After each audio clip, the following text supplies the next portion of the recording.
ಎಲ್ಲರಿಗೂ ನಮಸ್ಕಾರ. ನಾನು ಶ್ರೀಮತಿ ಸುರೇಖಾ ಮುಳುಗುಂದ್ ಧಾರವಾಡದಿಂದ, ಹಾಗೂ ನಮ್ಮ ಚಾನಲ್ ಅಂದರೆ ಮುಳುಗುಂದ್ ಮಾಧುರ್ಯಕ್ಕೂ ಕೂಡ ನಿಮ್ಮನ್ನು ಸ್ವಾಗತವನ್ನು ಬಯಸ್ತೀನಿ. ನಾವು 3S ಗ್ರೂಪ್ ಅಂದರೆ ಶ್ರೀ ಶಂಕರ ಸ್ತವಕೃಪಾ ಎಂಬ ಫ್ರೀ ಆನ್ಲೈನ್ ಕ್ಲಾಸಸ್ನ ನಡೆಸ್ತಾ ಬಂದೀವಿ. ಇದರಲ್ಲಿ ಶ್ರೀ ಶಂಕರ ಭಗವತ್ಪಾದರ ಕೃತಿಗಳನ್ನು ಕಲಿಕಾ ಪದ್ಧತಿಯಲ್ಲಿ ಹೇಳಿಕೊಡಲಾಗ್ತದೆ. ಇಲ್ಲಿವರೆಗೆ 25 ಕೃತಿಗಳನ್ನು ಕಲಿಸಿ 2 ವರ್ಷ ಶ್ರೀ ಶಂಕರ ಮಠ ಧಾರವಾಡದಲ್ಲಿ ಸಮರ್ಪಣಾ ಕಾರ್ಯಕ್ರಮವನ್ನು ಸಹ ಪೂರ್ಣಗೊಳಿಸಿದ್ದೇವೆ. ಇದು 3ನೇ ವರ್ಷಕ್ಕೆ ಕಾಲಿಟ್ಟಿದ್ದೇವೆ ಅಂತ ಹೇಳಲಿಕ್ಕೆ ನನಗೆ ತುಂಬ ಸಂತೋಷ ಅನ್ನಿಸ್ತದೆ.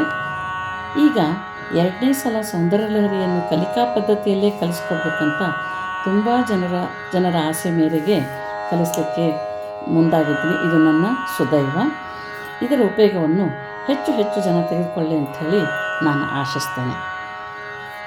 ಈ ಕಲಿಕಾಕ್ರಮದಲ್ಲಿ ನನ್ನ ಜೊತೆ ಶ್ರೀಮತಿ ಸ್ವಪ್ನ ಮುಳುಗುಂದ್ ಅವರು ನನ್ನನ್ನು ಸಹಕರಿಸಿದ್ದಾರೆ. ಅವರಿಗೆ ಕೂಡ ನಾನು ಧನ್ಯವಾದಗಳನ್ನು ಅರ್ಪಿಸ್ತೀನಿ. ಬನ್ನಿ, ಪಾರಾಯಣ ಪದ್ಧತಿಯಲ್ಲಿ ಮೊದಲು ನಮನ ಶ್ಲೋಕ, ಧ್ಯಾನ ಶ್ಲೋಕ, ಅನಂತರ ಸೌಂದರ್ಯ ಲಹರಿಯ ಶ್ಲೋಕವನ್ನು ಕಲಿಯೋಣ. ಕಲಿತು ಮಹಾತ್ರಿಪುರ ಸುಂದರಿಯ ಕೃಪೆಗೆ ಎಲ್ಲರೂ ಪಾತ್ರರಾಗೋಣ. ನಮನ ಶ್ಲೋಕವನ್ನು ಹೇಗೆ ಹೇಳಬೇಕು ಅನ್ನೋದನ್ನು ಓದಿ ಹೇಳ್ತದೆ ಫಸ್ಟು. ಆಮೇಲೆ ಅದನ್ನು ರಾಗದಲ್ಲಿ ಹೆಂಗೆ ಹೇಳಬೇಕು ಅನ್ನೋದನ್ನು ಹೇಳ್ಕೊಡ್ತೀವಿ. ಮೊದಲಿಗೆ ಓದಿ ಹೇಳ್ತೀವಿ. ಸೌಂದರ್ಯ ಲಹರಿ ಕರ್ತ್ರೆ ಸರ್ವಮಂಗಲದಾಯಿನೇ ಶಂಕರಾಚಾರ್ಯವರ್ಯಾಯ ಯತಿರಾಜಾಯ ತೇ ನಮಃ. ಸೌಂದರ್ಯ ಲಹರಿ ಕರ್ತ್ರೆ सौंदर्य लहरी कर्त्रे सौंदर्य लहरी कर्त्रे सर्वमंगलदायिने सर्वमंगलदायिने सर्वमंगलदायिने सौंदर्य लहरी कर्त्रे सर्वमंगलदायिने सौंदर्य लहरी कर्त्रे सर्वमंगलदायिने सौंदर्य लहरी कर्त्रे सर्वमंगलदायिने शंकराचार्यवर्याय शंकराचार्यवर्याय शंकराचार्यवर्याय यतिराजाय ते नमः. यतिराजाय ते नमः. यतिराजाय ते नमः. शंकराचार्यवर्याय यतिराजाय ते नमः. शंकराचार्यवर्याय यतिराजाय ते नमः. शंकराचार्यवर्याय यतिराजाय ते नमः. सौंदर्य लहरी कर्त्रे सर्वमंगलदायिने शंकराचार्यवर्याय यतिराजाय ते नमः. सौंदर्य लहरी कर्त्रे सर्वमंगलदायिने शंकराचार्यवर्याय यतिराजाय ते नमः. सौंदर्य लहरी कर्त्रे सर्वमंगलदायिने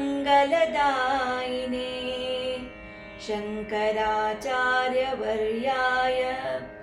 यतिराजाय ते नमः. ಸೌಂದರ್ಯ ಲಹರಿಯ ಧ್ಯಾನ ಶ್ಲೋಕವನ್ನು ಹೇಗೆ ಹೇಳಬೇಕು ಅಂತ ಅನ್ನೋದಕ್ಕಿಂತ ಮುಂಚೆ ಮೊದಲು ಸಾಹಿತ್ಯವನ್ನು ನೋಡೋಣ. ಲೌಹಿತ್ಯ ನಿರ್ಜಿತ ಜಪಾಕುಸುಮ ಅನುರಾಗಾಂ, ಅದನ್ನು ಪೂರ್ತಿ ಕೂಡಿಸಿ ಹೇಳಿದಾಗ ಜಪಾ ಕುಸುಮಾನುರಾಗಾಂ ಅಂತ ಆಗ್ತದೆ. ಪಾಶಾಂಕುಶೌ ಧನುರಿಷು ನಪಿ ಧಾರಯಂತೀಂ ತಾಮ್ರೇಕ್ಷಣಾಂ ಅರುಣಮಾಲ್ಯ ವಿಶೇಷಭೂಷಾಂ ತಾಂಬೂಲಪೂರಿತಮುಖೀಂ ತ್ರಿಪುರಾಂ ನಮಾಮಿ. ನಂತರ ಇದನ್ನು ರಾಗದಲ್ಲಿ ಹೆಂಗೆ ಹೇಳಬೇಕು ಅನ್ನೋದನ್ನು ಹೇಳಿಕೊಡ್ಲಾಗ್ತದೆ. ಲೌಹಿತ್ಯ ನಿರ್ಜಿತ ಜಪಾ ಕುಸುಮಾನುರಾಗಾಂ ಲೌಹಿತ್ಯ ನಿರ್ಜಿತ ಜಪಾ ಕುಸುಮಾನುರಾಗಾಂ ಲೌಹಿತ್ಯ ನಿರ್ಜಿತ ಜಪಾ ಕುಸುಮಾನುರಾಗಾಂ ಪಾಶಾಂಕುಶೋ ಧನುರಿಷು ನಪಿ ಧಾರಯಂತೀಂ ಪಾಶಾಂಕುಶೋ ಧನುರಿಷು ನಪಿ ಧಾರಯಂತೀಂ ಪಾಶಾಂಕುಶೋ ಧನುರಿಷು ನಪಿ ಧಾರಯಂತೀಂ ತಾಮ್ರೇಕ್ಷಣಾಂ ಅರುಣಮಾಲ್ಯ ವಿಶೇಷಭೂಷಾಂ ತಾಮ್ರೇಕ್ಷಣಾಂ ಅರುಣಮಾಲ್ಯ ವಿಶೇಷಭೂಷಾಂ ತಾಮ್ರೇಕ್ಷಣಾಂ ಅರುಣಮಾಲ್ಯ ವಿಶೇಷಭೂಷಾಂ ತಾಂಬೂಲಪೂರಿತಮುಖೀಂ ತ್ರಿಪುರಾಂ ನಮಾಮಿ ತಾಂಬೂಲಪೂರಿತಮುಖೀಂ ತ್ರಿಪುರಾಂ ನಮಾಮಿ ತಾಂಬೂಲಪೂರಿತಮುಖೀಂ ತ್ರಿಪುರಾಂ ನಮಾಮಿ. ಲೌಹಿತ್ಯ ನಿರ್ಜಿತ ಜಪಾ ಕುಸುಮಾನುರಾಗಾಂ ಪಾಶಾಂಕುಶೌ ಧನುರಿಷು ನಪಿ ಧಾರಯಂತೀಂ ಲೌಹಿತ್ಯ ನಿರ್ಜಿತ ಜಪಾ ಕುಸುಮಾನುರಾಗಾಂ ಪಾಶಾಂಕುಶೋ ಧನುರಿಷು ನಪಿ ಧಾರಯಂತೀಂ ಲೌಹಿತ್ಯ ನಿರ್ಜಿತ ಜಪಾ ಕುಸುಮಾನುರಾಗಾಂ ಪಾಶಾಂಕುಶೋ ಧನುರಿಷು ನಪಿ ಧಾರಯಂತೀಂ ತಾಮ್ರೇಕ್ಷಣಾಂ ಅರುಣಮಾಲ್ಯ ವಿಶೇಷಭೂಷಾಂ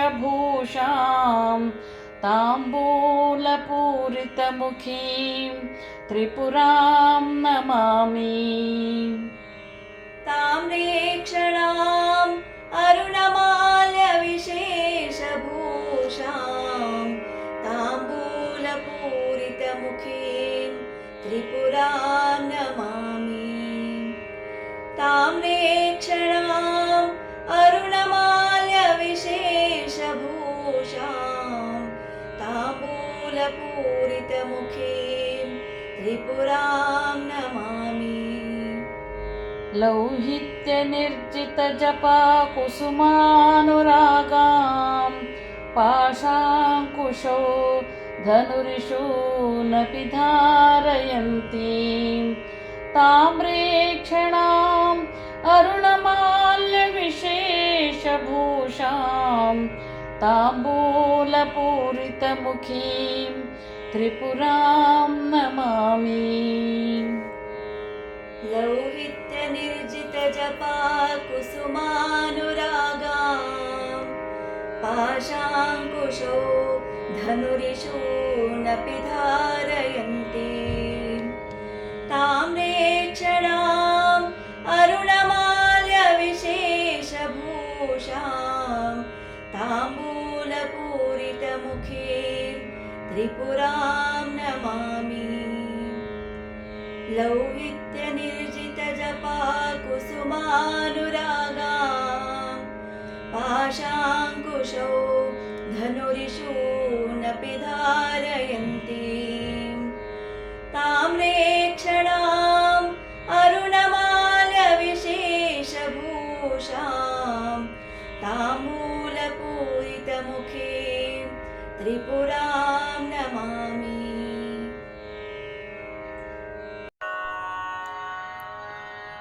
ಬನ್ನಿ, ಸೌಂದರ್ಯಲಹರಿಯ ಈ ಶ್ಲೋಕವನ್ನು ಕಲಿಯೋಕ್ಕಿಂತ ಮುಂಚೆ ಶ್ಲೋಕದ ಸಾಹಿತ್ಯವನ್ನು ಓದಿ ಹೇಳಿದ ನಂತರ ಶ್ಲೋಕವನ್ನು ರಾಗದಾಗಿ ಹೇಗೆ ಹೇಳಬೇಕು ಅನ್ನೋದನ್ನು ಕಲಿಯೋಣಂತ. ನೀವು ಸಹ ಮತ್ತೆ ಮತ್ತೆ ಪುನರಾವರ್ತಿಸೋದ್ರಿಂದ ನಿಮಗೆ ಕಲೀಲಿಕ್ಕೆ ಭಾಳ ಅನುಕೂಲ ಆಗ್ತದೆ. ಇನ್ನೊಂದು ವಿಷಯ ನಿಮ್ಗೆ ಹೇಳಬೇಕಂದ್ರೆ, ವಿಸರ್ಗ ಇದ್ದಾಗ ಅರ್ಧ ಹಕಾರವನ್ನು ಉಚ್ಚರಿಸ್ಬೇಕಾಗ್ತದೆ ಮತ್ತು ವಿಸರ್ಗದ ಮುಂದಿನ ಅಕ್ಷರನ ಒತ್ತಿ ಹೇಳಬೇಕಾಗ್ತದೆ. ಇದಲ್ಲದೆ ಎಲ್ಲೆಲ್ಲಿ ಅಲ್ಪಪ್ರಾಣ, ಮಹಾಪ್ರಾಣ, ದೀರ್ಘ ಮತ್ತು ಹ್ರಸ್ವ ಇರ್ತದೋ ಅದನ್ನು ಗಮನದಾಗ ಇಟ್ಕೊಂಡು ಶ್ಲೋಕನ ಹೇಳಬೇಕಾಗ್ತದೆ. ಬನ್ನಿ ನಮ್ಮ ಕಲಿಕಾ ಪದ್ಧತಿಯ ಸೌಂದರ್ಯ ಲಹರಿಯ ಈ ಶ್ಲೋಕವನ್ನು ಕಲಿಯೋಣಂತ. ಮೊದಲು ಸಾಹಿತ್ಯವನ್ನು ನೋಡೋಣ. ಕ್ವಣತ್ ಕಾಂಚಿ ಧಾಮ, ಕಾಂಚಿ ದೀರ್ಘ, ಕ್ವಣತ್ ಕಾಂಚಿ ಧಾಮ ಕರಿಕಲಭ ಕುಂಭಸ್ತನನತ ಪರೀಕ್ಷೀಣ, ಪರಿ ರಿ ದೀರ್ಘ, ಪರೀಕ್ಷೀಣ ಮಧ್ಯೆ ದೇ ದೀರ್ಘ, ಪರಿಣತ ಶರಚ್ಚಂದ್ರವದನ, ಶರಚ್ಚಂದ್ರವದನ, ಧನುರ್ಬಾಣಾನ್ ಪಾಶಂ ಧ ಮಹಾಪ್ರಾಣ, ಸೃಣಿಮಪಿ ದಧಾನ ಕರತಲೈಃ, ದಧಾನ ಧ ಮಹಾಪ್ರಾಣ, ಕರತಲೈಃ ಲೈಃ ವಿಸರ್ಗ ಇದೆ. ಪುರಸ್ತಾದಾಸ್ತಾಂ ನಃ, ನಾ ಮುಂದೆ ವಿಸರ್ಗ, ಪುರಸ್ತಾದಾಸ್ತಾಂ ನಃ, ಪುರಮಥಿ ತುರಾಹೋ ಪುರುಷಿಕಾ, ಪುರಮಥಿ ಥಿ ಮಹಾಪ್ರಾಣ, ತುರಾಹೋ ದೀರ್ಘ, ಪುರುಷಿಕಾ, ಪುರಮಥಿ ತುರಾಹೋ ಪುರುಷಿಕಾ. ಬನ್ನಿ ಇದನ್ನು ರಾಗದಲ್ಲಿ ಹೇಗೆ ಹೇಳೋದು ಅಂಥೇಳಿ ತಿಳಿಯೋಣಂತ. ಕ್ವಣತ್ ಕಾಂಚಿ ಧಾಮ, ಕ್ವಣತ್ ಕಾಂಚಿ ಧಾಮ, ಕ್ವಣತ್ ಕಾಂಚಿ ಧಾಮ, ಕರಿಕಲಭ ಕುಂಭಸ್ತನನತ, ಕರಿಕಲಭ ಕುಂಭಸ್ತನನತ, ಕರಿಕಲಭ ಕುಂಭಸ್ತನನತ, ಕ್ವಣತ್ ಕಾಂಚಿ ಧಾಮ ಕರಿಕಲಭ ಕುಂಭಸ್ತನನತ, ಕ್ವಣತ್ ಕಾಂಚಿ ಧಾಮ ಕರಿಕಲಭ ಕುಂಭಸ್ತನನತ, ಕ್ವಣತ್ ಕಾಂಚಿ ಧಾಮ ಕರಿಕಲಭ ಕುಂಭಸ್ತನನತ, ಪರೀಕ್ಷೀಣ ಮಧ್ಯೆ, ಪರೀಕ್ಷೀಣ ಮಧ್ಯೆ, ಪರೀಕ್ಷೀಣ ಮಧ್ಯೆ, ಪರಿಣತ ಶರಚ್ಚಂದ್ರವದನ, ಪರಿಣತ ಶರಚ್ಚಂದ್ರವದನ,